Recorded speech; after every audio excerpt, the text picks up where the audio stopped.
और मुस्लिम आरक्षण पर लालू प्रसाद यादव के बयान के बाद देश की सियासत गर्मा गई है। बीजेपी लालू यादव और विपक्ष गठबंधन पर चौतरफा अटैक कर रही है, जिसका मोर्चा खुद पीएम मोदी ने संभाल रखा है। मध्य प्रदेश के धार में पीएम मोदी ने पाकिस्तान और मुस्लिमों के आरक्षण पर कांग्रेस पर जमकर निशाना साधा और कांग्रेस पर ओबीसी का हक छीनकर मुसलमानों को देने का आरोप लगाया है। तो पीएम मोदी ने कांग्रेस और लालू प्रसाद यादव पर अटैक किया। कांग्रेस तो चुप है, लेकिन आज इनके एक बड़े साथी ने इंडी गठबंधन के इरादों पर मुहर लगा दी। उनके एक नेता जो चारा खाने के कारण जेल में है, जो पशुओं का चारा खा गए और अदालत ने जिनको सजा दी है, अदालत ने उनको सजा दी है। सुप्रीम कोर्ट तक सबने मान्य किया कि इन्होंने भ्रष्टाचार किया है। ऐसे उनके सागरित और इनकी बेशर्मी देखो। वो अभी जमानत पे आए हैं बाहर तबीयत के कारण। जेल में कैद थे, कैदी है, गुनहगार है और अदालत ने उनको गुनहगार बना दिया है जी। अरे आपके गांव में भी अगर कोई 6 महीने जेल सजा काट करके आए ना, तो गांव वाले भी दूर रहते हैं।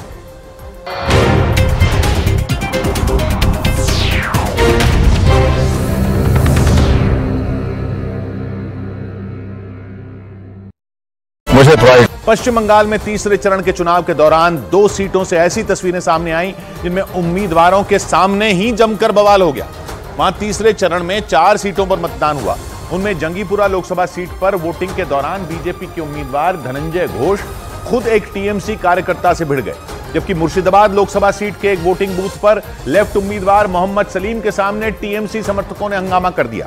इसके बाद पुलिस के सामने ही टीएमसी के समर्थकों और मोहम्मद सलीम के बीच बहस शुरू हो गई और नौबत हाथापाई तक की आ गई। सीपीआईएम उम्मीदवार मोहम्मद सलीम रास्ता रोक रहे टीएमसी के कुछ समर्थकों को धक्के देकर पीछे धकेलते दिखाई दिए।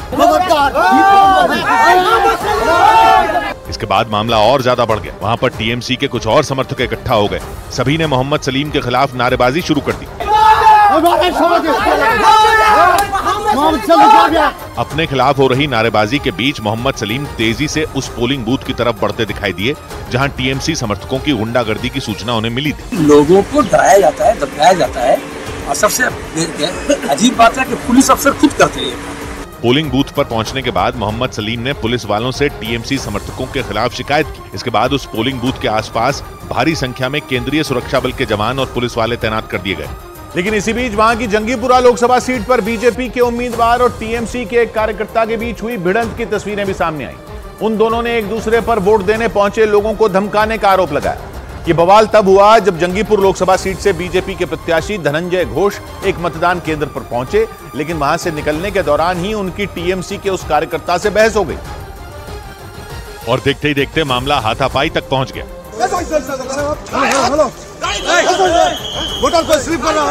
इस झड़प से पहले की तस्वीरों में टीएमसी का वो कार्यकर्ता मतदान केंद्र के अंदर अपने मोबाइल फोन में वीडियो रिकॉर्ड करता दिखा। इसी दौरान जंगीपुर लोकसभा सीट से बीजेपी के उम्मीदवार धनंजय घोष वहां पहुंच गए। उन्होंने वीडियो रिकॉर्ड करने पर आपत्ति जताई, लेकिन टीएमसी के उस कार्यकर्ता ने धनंजय घोष पर वोटरों को धमकाने का आरोप लगा दिया। इसी बात को लेकर दोनों में कहासुनी हो गई।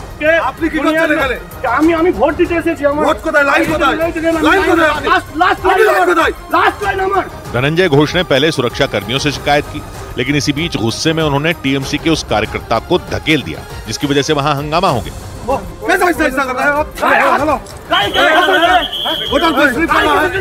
बवाल बढ़ने पर उस मतदान केंद्र पर मौजूद सुरक्षा कर्मियों को बीच बचाव करना पड़ा। बीजेपी उम्मीदवार ने टीएमसी के उस कार्यकर्ता पर वोटरों को डराने धमकाने का आरोप लगाया। एक कुत्ता सीखो जैसे ऐसा व्यवहार कर सकता है तो जनगण का क्या कर सकते हैं। बीजेपी ने इस मामले को चुनाव आयोग के सामने उठाने की भी तैयारी कर ली। उधर 96 दिनों बाद जेल से बाहर निकले झारखंड के पूर्व सीएम हेमंत सोरेन अपने नए लुक की वजह से सुर्खियों में आ गए। उन्हें अपने चाचा के श्राद्ध में हिस्सा लेने के लिए कुछ देर के लिए पुलिस की निगरानी में रांची की बिरसा मुंडा जेल से बाहर आने की इजाजत मिली। और जैसे ही वो बाहर निकले, उनके नए लुक की वजह से उन्हें पहचानना तक मुश्किल हो गया, क्योंकि 96 दिनों से जेल में बंद हेमंत सोरेन हूबहू अपने पिता शिबू सोरेन की तरह नजर आए। उनके बाल और दाढ़ी बढ़ने की वजह से वो अपने पिता शिबू सोरेन की तरह दिखाई देने लगे। उनका लुक ऐसा हो गया कि अगर एक तरफ शिबू सोरेन की तस्वीर हो और दूसरी तरफ हेमंत सोरेन की, तो अंतर बताना तक मुश्किल हो जाए। और इसी लुक की वजह से उनकी चर्चा तेज हो गई। झारखंड के पूर्व सीएम हेमंत सोरेन को हाई कोर्ट के आदेश पर कुछ देर के लिए जेल से बाहर आने की इजाजत मिली, ताकि वो अपने चाचा के श्राद्ध में हिस्सा ले पाएं। इसी वजह से उन्होंने वहां बाल भी मुंडवाए। हालांकि कोर्ट के आदेश के मुताबिक इस दौरान उनके मीडिया से बात करने पर पाबंदी थी, लेकिन उनके समर्थकों ने उनकी कुछ तस्वीरें सोशल मीडिया पर शेयर की और ये उम्मीद जताई कि वो जल्द ही जेल से बाहर आ जाएंगे। इस बीच झारखंड में करोड़ों रुपए कैश मिलने के बाद कांग्रेस नेता आलमगीर आलम के निजी सचिव संजीव लाल और उनके नौकर जहांगीर को गिरफ्तार कर लिया गया। एक रोज पहले रांची में ईडी ने संजीव लाल के घर समेत 9 जगहों पर छापेमारी की थी। दिन भर चली रेड के बाद ईडी ने 35 करोड़ से ज्यादा कैश और ट्रांसफर से जुड़े पेपर बरामद किए थे।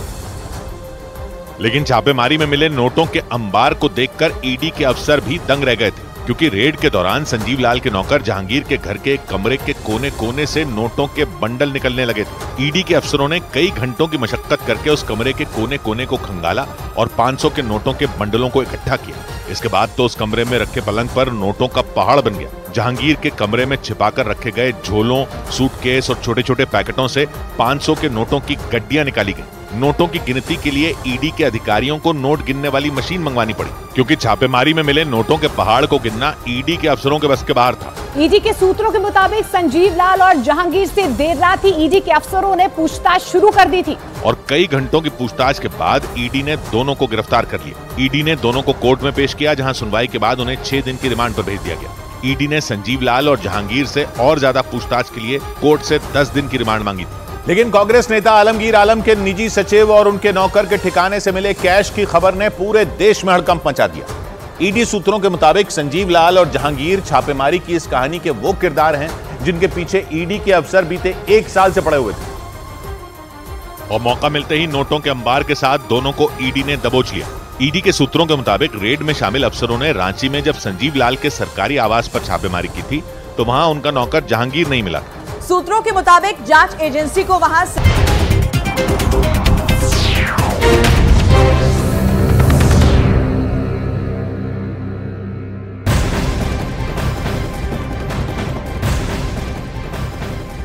सलमान खान की हत्या की सबसे बड़ी साजिश का पर्दाफाश हुआ है। सलमान के घर फायरिंग का मास्टरमाइंड आरोपी रफीक चौधरी को मुंबई क्राइम ब्रांच ने राजस्थान के नागौर से गिरफ्तार कर लिया।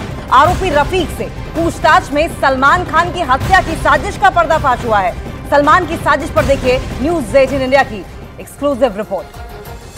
तो रिपोर्ट हम आपको बाद में दिखाएंगे, लेकिन ये ब्रेकिंग न्यूज हम आपको फिलहाल बता रहे हैं। सलमान के घर फायरिंग के मामले में अनमोल बिश्नोई, रोहित गादारा के संपर्क में जो आरोपी था उसे गिरफ्तार कर लिया गया है। नागौर से यानी कि राजस्थान से गिरफ्तारी हुई है। मुंबई क्राइम ब्रांच सूत्रों के हवाले से खबर यह है कि आरोपी रफीक ने सलमान के घर की बाकायदा रेकी की थी। सलमान कब बाहर जाते हैं, कब आते हैं, उनके घर में कौन कौन आता है, कितनी सिक्योरिटी है, ये तमाम जानकारी जो है वो रफीक ने अनमोल बिश्नोई को दी थी। तो सलमान खान की हत्या की बड़ी साजिश का ये बड़ा पर्दाफाश।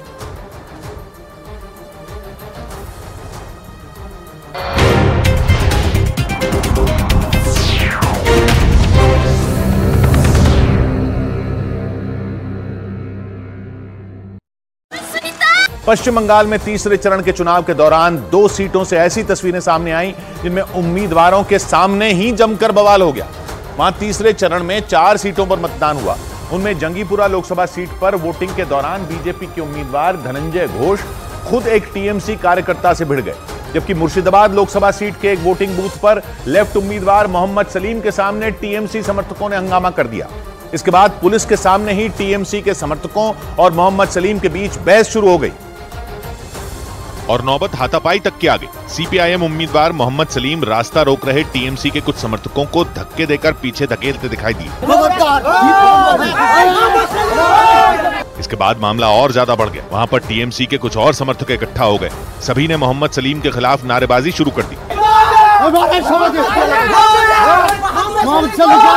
अपने खिलाफ हो रही नारेबाजी के बीच मोहम्मद सलीम तेजी से उस पोलिंग बूथ की तरफ बढ़ते दिखाई दिए जहां टीएमसी समर्थकों की गुंडागर्दी की सूचना उन्हें मिली थी। लोगों को डराया जाता है, धमकाया जाता है और सबसे अजीब बात है कि पुलिस अफसर खुद करते हैं।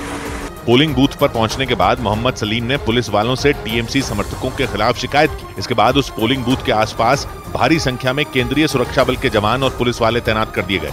लेकिन इसी बीच वहां की जंगीपुरा लोकसभा सीट पर बीजेपी के उम्मीदवार और टीएमसी के एक कार्यकर्ता के बीच हुई भिड़ंत की तस्वीरें भी सामने आई। उन दोनों ने एक दूसरे पर वोट देने पहुंचे लोगों को धमकाने का आरोप लगाया। ये बवाल तब हुआ जब जंगीपुर लोकसभा सीट से बीजेपी के प्रत्याशी धनंजय घोष एक मतदान केंद्र पर पहुंचे, लेकिन वहां से निकलने के दौरान ही उनकी टीएमसी के उस कार्यकर्ता से बहस हो गई और देखते ही देखते मामला हाथापाई तक पहुंच गया। वोटर को स्लिप कर रहा है। इस झड़प से पहले की तस्वीरों में टीएमसी का वो कार्यकर्ता मतदान केंद्र के अंदर अपने मोबाइल फोन में वीडियो रिकॉर्ड करता दिखा। इसी दौरान जंगीपुर लोकसभा सीट से बीजेपी के उम्मीदवार धनंजय घोष वहां पहुंच गए। उन्होंने वीडियो रिकॉर्ड करने पर आपत्ति जताई, लेकिन टीएमसी के उस कार्यकर्ता ने धनंजय घोष पर वोटरों को धमकाने का आरोप लगा दिया। इसी बात को लेकर दोनों में कहासुनी हो गई।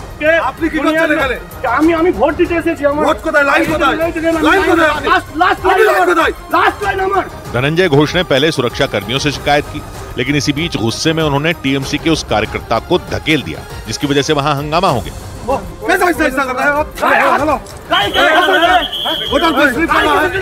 बवाल बढ़ने पर उस मतदान केंद्र पर मौजूद सुरक्षा कर्मियों को बीच बचाव करना पड़ा। बीजेपी उम्मीदवार ने टीएमसी के उस कार्यकर्ता पर वोटरों को डराने धमकाने का आरोप लगाया। एक कुत्ता सीखो जैसे ऐसा व्यवहार कर सकता है तो जनगण का क्या कर सकते हैं। बीजेपी ने इस मामले को चुनाव आयोग के सामने उठाने की भी तैयारी कर ली।